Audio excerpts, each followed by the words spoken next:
자, 이번 시간에는 하이브리드 자동차의 소프트 타입인 FMED 방식의 하이브리드 모터에 대해서 한번 알아보는 시간을 가지도록 하겠습니다. 자, 지금 앞에 보이는 여기 있는 모터, 그 다음에 고정자와 회전자, 그 다음에 댐퍼 플레이트, 요것들이 전부 다 뭐냐면은 FMED 방식에 들어가는 모터입니다. 이 모터에 대해서 오늘 알아보도록 하겠습니다. 자, 일단은 소프트 타입 같은 경우에는 우리나라에서 언제 적용을 했냐면은 그 아반떼 있죠, 구형 아반떼, 그 LPI 아반떼 하이브리드, 거기에 180V 그 고전압 배터리를 올려서 사용했던 적이 있습니다. 요게 이제 요즘에는 거의 대부분 TMED 방식을 쓰고요. FMED 방식은 요즘에 거의 쓰지 않습니다. 근데 모터와 이제 어떤 구성 요소가 이루어져 있는지에 대해서 한번 같이 알아보도록 하겠습니다. 자, 일단은 여기 보면은 얘가 이제 플라이힐이죠. 플라이힐. 자, 지금 제가 여기 보면 자석이 있어가지고 얘가 이제 붙어 있어요. 이렇게. 그래서 이 플라이힐에 회전자가 지금 붙어 있지, 그죠? 결국에는 이게 플라이힐이 이렇게 들어갑니다. 자, 이렇게 자석이라서 굉장히 세게 붙죠, 그죠? 자, 플라이힐이 이렇게 들어가서 플라이힐 쪽에 모터 자체가 붙었다 해서 이게 FMED 방식입니다. F가 뭐냐면 플라이힐이에요. 플라이힐, 그 다음에 M이 뭐냐, 마운티드, E는 일렉트릭, D는 디바이스. 그래서 FMED 방식의 모터다, 하이브리드다, 이렇게 이야기를 합니다. 일반 차와 같이 요거는 링기어죠, 링기어가 설치가 되고요. 그 다음에 여기 보면은 얘가 이제 뭐냐면은 회전자죠, 회전자는 총 16극으로 이루어져 있습니다. 16극이라는 게 뭐냐면은 지금 우리가 이게 자석이잖아, 그죠? N극, S극, N극, S극이 총 16개다 이 말이죠. 자, 여기서 보세요. 하나, 둘, 셋, 넷, 다섯, 여섯, 일곱, 여덟, 아홉, 열하나, 열둘, 열셋, 열넷, 열다섯, 16극이죠, 그죠? 자, 16극인데 우리가 자석을 보면 이제 N극과 S극이 이렇게 나눠져 있잖아, 그죠? 한번 봐봐요. 지금 제가 요 N극입니다. N극을 붙였을 때 붙죠, 이렇게. 근데 S극을 붙이면 어떻게 돼요? 안 붙죠? 결국에는 얘는 S극이란 말이에요. 그러면 이게 S극이면 옆에는 뭐가 되겠어요? N극이 되겠죠, 그죠? 그럼 N극이니까 S극을 갖다 대면 이거 붙는다는 얘기죠, 이렇게. 그래서 얘가 S극, N극, S극, N극, S극, N극, 이렇게 해서 총 16개의 극으로 이루어져 있는데 8개의 S극과 8개의 N극이다. 이제 이렇게 로터는 이루어져 있다. 여기 보시면 됩니다. 이 로터 회전자 자체가 얼마나 강하냐면은 자석을 한번 볼게요.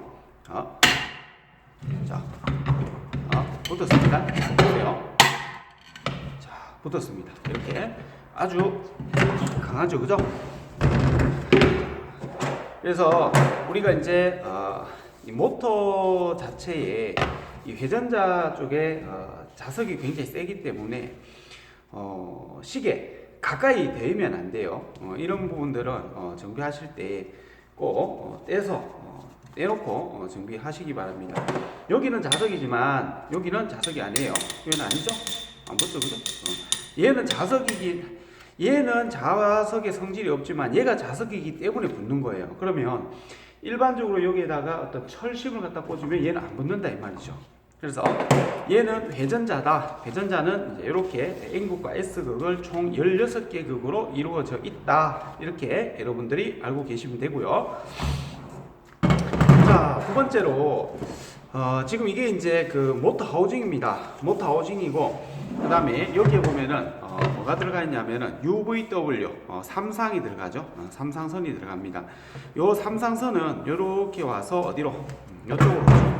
UVW 상이 이쪽으로 옵니다. 그래서 얘가 동기 모터라고 해요. 우리가 왜 동기 모터냐면은 우리 유도 전동기라고 하면은 쉽게 제가 설명을 드리면 나침반이, 제가 손이 나침반이라고 할게요. 나침판에 이 자석을 가까이 대면 나침판이 자석을 따라 이렇게 움직입니다. 이렇게.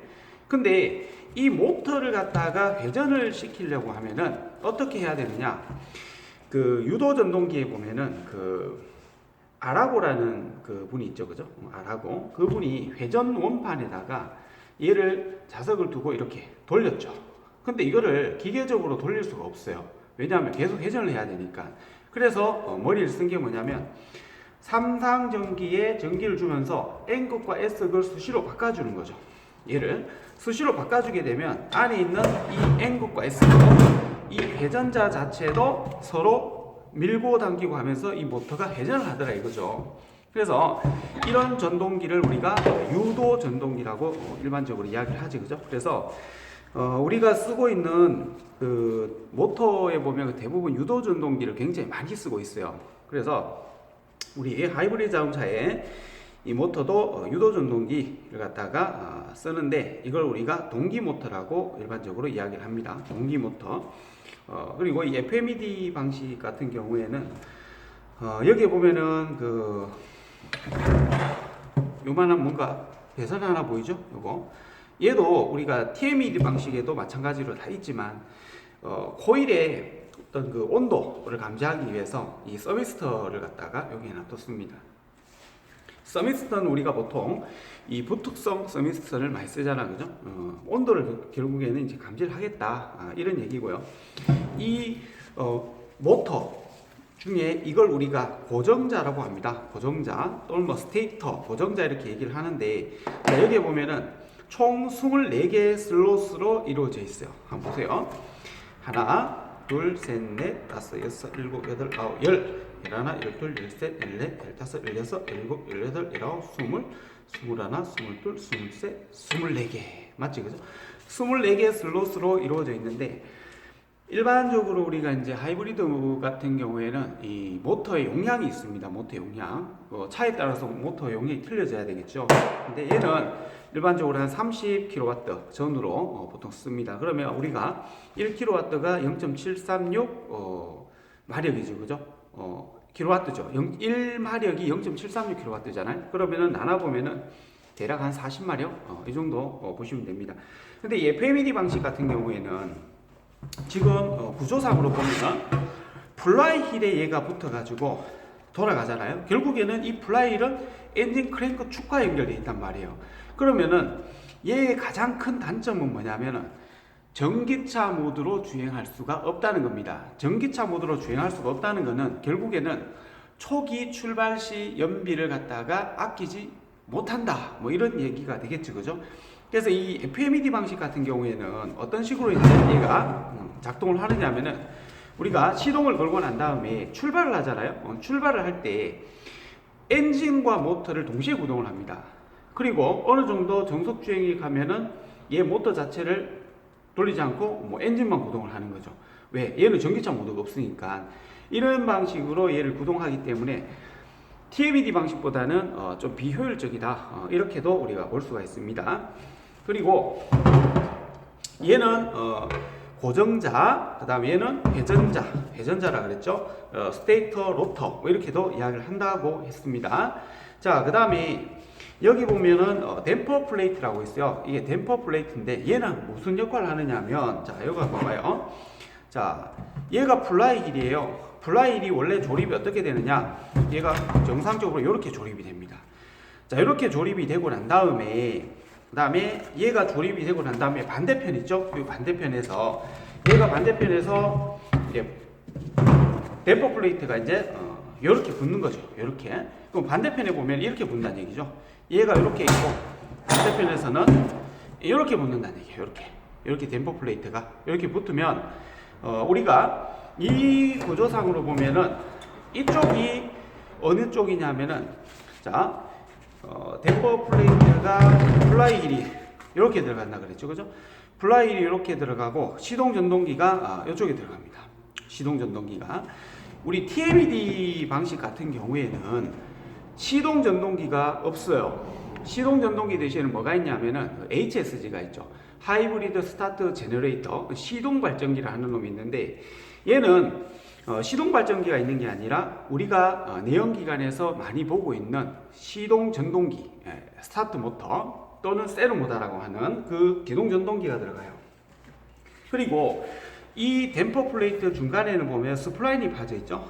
스플라인이 파져 있으니까 얘는 CVT 미션으로 연결된다 이 말입니다. CVT 미션으로 연결되는데 댐퍼 플레이트라는 거는 미션 축이 꽂히니까요. 여기에 미션 축이 꽂히니까 우리가 회전을 하면서 어떻게 돼요? 충격이 오겠지, 그죠? 그때 이 회전 충격을 잡아주기 위한 코일 스프링이 이렇게 4개가 달려 있습니다. 근데 이 코일 스프링을 보면은 특징이 뭐냐면 녹색으로 지금 표시된 요 2개는 코일 스프링이 하나 들어가 있고요.